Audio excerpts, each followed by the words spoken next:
Net पर search करके देखना, पंजाब के भटिंडा शहर से बीकानेर साप्ताहिक ट्रेन आती है। उस ट्रेन का नाम क्या है? Cancer train.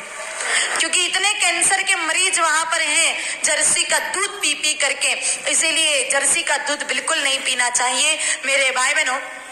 जर्सी का दूध वैज्ञानिक दृष्टि से तो ठीक नहीं, लेकिन आध्यात्मिक दृष्टि से भी ठीक नहीं है।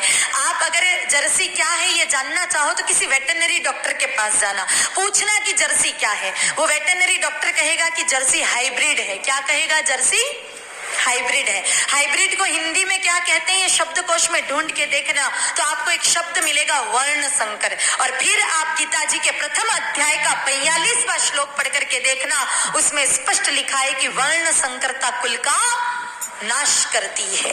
इसीलिए जर्सी का दूध नहीं पीना। कई लोग तो शहरों में समझ ही नहीं पाते कौन सी जर्सी कौन सी देसी, बस ग्वाला कह रहा है गाय का दूध आ रहा है, हमने मान लिया। अब आपके घर में भी ग्वाला कह रहा है कि गैया का दूध आ रहा है, अब इंक्वायरी करना कि गाय कौन सी है, क्योंकि गाय माता का असली अर्थ भारतीय नस्ल की वेद लक्षणा ही गाय माता, भारतीय गौ माता ही असल में गाय माता है। तो दूध किसका पीना है बच्चों? गाय माता का। अच्छा, ये तो बच्चों को समझाने की बात हुई। अब बच्चों को करना क्या है वो ध्यान से सुनिएगा, है ना। देखो बच्चों, आपकी एक समस्या है। क्या समस्या है?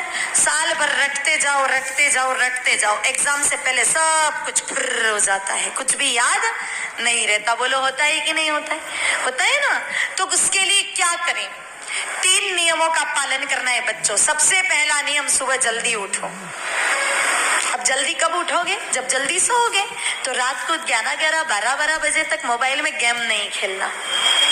जल्दी सो जाओ, फिर जल्दी उठो। उठने के बाद सूर्य नारायण भगवान को जल चढ़ाओ। बच्चे विचार करेंगे कि हमारी पढ़ाई का सूर्य नारायण भगवान से क्या संबंध है? बहुत संबंध है बच्चों। आपने साइंस में पढ़ा होगा सूर्य नारायण भगवान में कितनी किरणें होती हैं? बोलो। ये आप भैंस का दूध पिलाते हो ना, फिर 2 साल से तो कोरोना भी हो गए। कितनी किरणें होती हैं? 7 किरणें। इतना क्या सोच रहे हो? अब मेरे भाई बहनों, विज्ञान कहता है सूर्य नारायण भगवान में 7 किरणें होती है, लेकिन हमारा अध्यात्म कहता है सूर्य नारायण भगवान में 8 किरणें होती हैं। 7 भगवान के रथ के घोड़े होते हैं, 8वां सारथी होता है, और 8वीं किरण का नाम धर्मेष्टि किरण है। अगर कोई बच्चा सूर्य नारायण भगवान को धर्मेष्टि किरण की उपस्थिति में जल चढ़ावे, सूर्य नारायण भगवान को अर्घ देवे, तो उस बच्चे की बुद्धि बहुत ज्यादा तीक्ष्ण होती है। अग्नि पुराण में लिखा हुआ है।